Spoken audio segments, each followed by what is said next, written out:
Hello, good afternoon. Thanks for having me.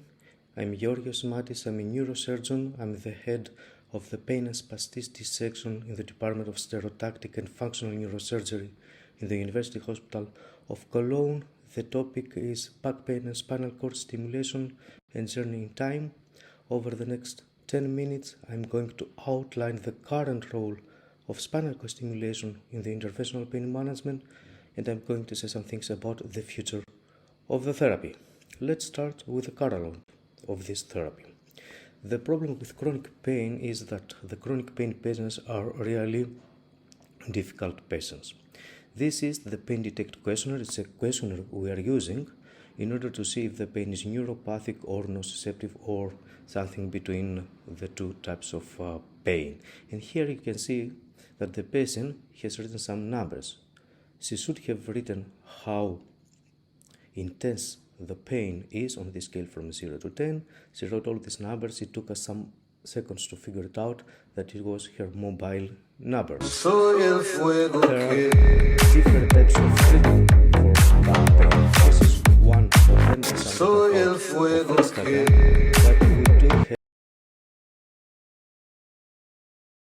have some more scientific approaches to this problem. We have the interventional pain therapy. We have different therapies. We can act at the level of the first neuron, at the level of the second neuron, at the level of the third neuron. What's important for this talk now is the second neuron. The spinal cord stimulation and the intractable therapy with opioids or without opioids are acting at this level. There are several chronic pain conditions which we can treat with spinal cord stimulation. For example, trigeminal neuropathy, not neuralgia, neuropathy, patients with back pain, neck pain, arm pain, leg pain, these patients with failed back surgery syndrome or the new term persistent spinal pain syndrome, patients with phantom or stump pain, polyneuropathies, plexus lesions, angina pectoris, peripheral vascular disease, postherpetic neuralgia, and complex regional pain syndrome with or without capsalgia. It is true that we do have a paradigm shift away from the World Health Organization analgesic ladder toward an earlier surgical intervention. You all know this ladder. You all know we should start with non-opioid drugs, then use weak opioids, and then strong opioids, and then we have the intractable opioid or non-opioid therapy. But we have seen that if we start with all these neuromodulation options, for example, pulse radiofrequency, peripheral nerve stimulation or peripheral nerve field stimulation or spinal cord stimulation, before even starting with the opioids, then the clinical results are much better. Everything started with this paper published in Science 1965, the gate control theory, which states that activation of large diameter fibers inhibit the pain transmission to the brain. The first clinical application of the therapy was 1967 in a patient with lung cancer.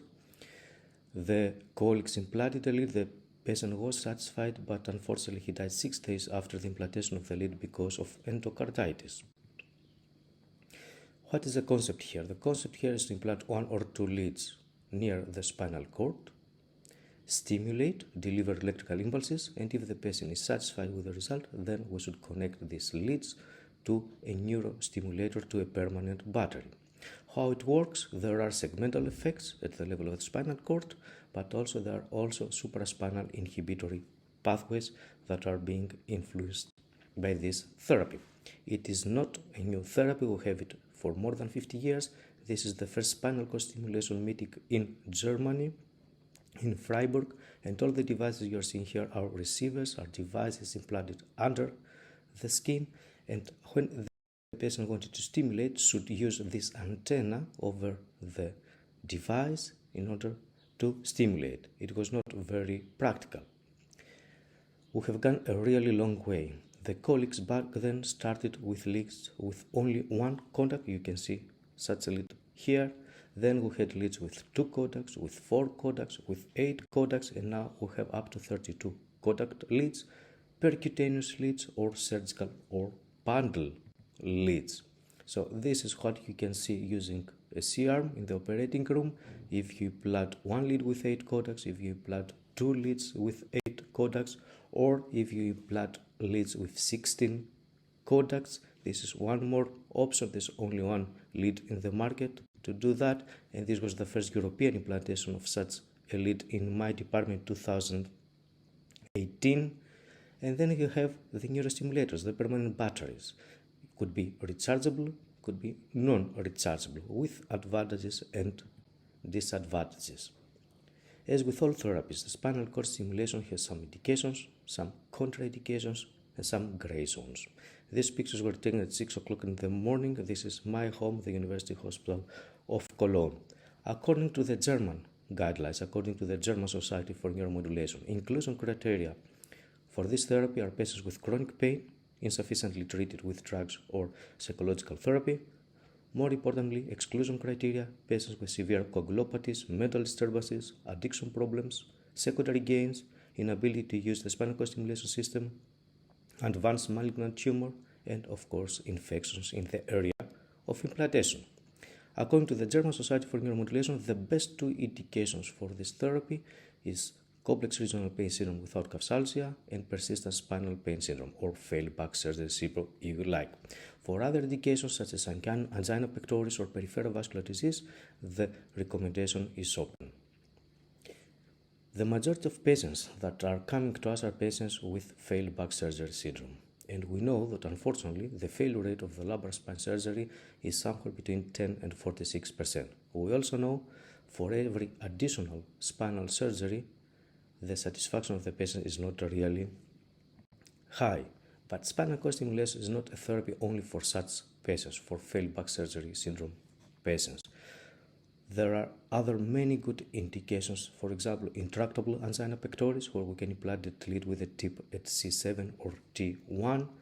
If a heart infarct is coming, then the patient will notice that, so the therapy cannot cover this acute pain. Patients with peripheral vascular disease, if it's possible, grade 2B or 3 or 4, you can implant a lead with a tip at T10, and you can see that the flow of blood, the perfusion is much better 30 minutes after the stimulation, and the pain is much less. If you're interested in the topic, you can read this review article on spinal cord stimulation and peripheral vascular disease published in the British Journal of Neurosurgery. We can also have a hybrid stimulation combination of spinal cord stimulation and peripheral field stimulation. Here is a patient with 2 subcutaneous leads, and after some years we added a spinal cord stimulation lead. He is still satisfied with the therapy. Spinal cord stimulation for me is music. Spinal cord stimulation is mathematics. If you see, the definition of music is the science of art of ordering tones or sounds in succession, in combination, and in temporal relationships to produce a composition having unity and continuity. This is exactly the same with spinal cord stimulation, with electrical impulses in succession, in combination, and in temporal relationships. Why is this important? Because different waveforms, different types of stimulation can activate different mechanisms and can act in different areas in our brain. There is a big discussion now if we should always perform a trial before implanting the neurostimulator or not. There are several articles. I just chose 2 for you. This comes from Duarte and Thompson, published in Neuromodulation. And the authors here are saying that if we do permanent trials, we can have more infection, more punctures, more productivity losses. And they estimated that if we do a trial and we have a success rate of 85%, or if we are using rechargeable systems, and 55% if we are using non-rechargeable systems, then actually, financially speaking, we don't have to do a trial. We can implant directly the lead and the neurostimulator. A second paper, really interesting, coming from Professor El-Dabi and his team, published in Pain, shows that the sensitivity of this screening trial is 100%, but the specificity only 8%. And the authors are concluding that although spinal cord stimulation screening trial may have some diagnostic utility, it provides no patient outcome benefits. If you're interested in the topic, you can read this small review article in the International Journal of Neurosurgery. And what about the future? The future is more data. We have apps, smartwatches, we can collect data, and we can use artificial intelligence or machine learning to use this data to provide more information, to have more waveforms to treat different types of pain. In October 2021, scientists used artificial intelligence to complete the 10th Symphony of Beethoven. So artificial intelligence can be used for many things. We have also merged reality. Let's say I'm in Cologne, my sales rep who is doing the programming is in Greece. He can see what I'm seeing on my laptop and he can show me on my phone what I should do. We have also the remote programming. For example, here I'm sitting in my office. I have a sales rep in the room of the patient. I have a second sales rep in Greece, for example. We can all work together. The future is also spinal cord stimulation for spinal cord injury to improve the motor functions. We are now at the very first steps. We need some more time, but it looks really good. A more practical issue, respiratory function in cases of spinal cord injury, we can implant a lead at T2 to 5, and this can facilitate the respiratory function, and the patients can move from ventilators to CPAP devices, limiting the complications that are related with the ventilation. Spinal cord stimulation can also be used with these new waveforms for mixed pain, for a combination of neuropathic and nociceptive pain, and this is only a small series of 6 patients. And here we can see that not only the pain relief is substantial, but also the Oswester disability index and the quality of life are much better after this therapy. This is something I found on Instagram, and I think we can say more or less the same thing for the chronic pain patients. We are thinking that we are treating these patients, but actually, if we forget the emotional, the cognitive aspects of pain, then the pain relief could not be adequate. What we really need is compassion, not only for our patients, because this is the antitoxin of the soul, but also for ourselves, for our colleagues as well. And international and national collaboration is a must in this field. These are my sales rep, people that are helping me provide a very good programming to my patients, and I'm thankful for that. If you have any questions, please don't hesitate to ask me. This is my email address. Please send an email if you want to ask something. Once again, thank you very much for the invitation. Enjoy the Congress.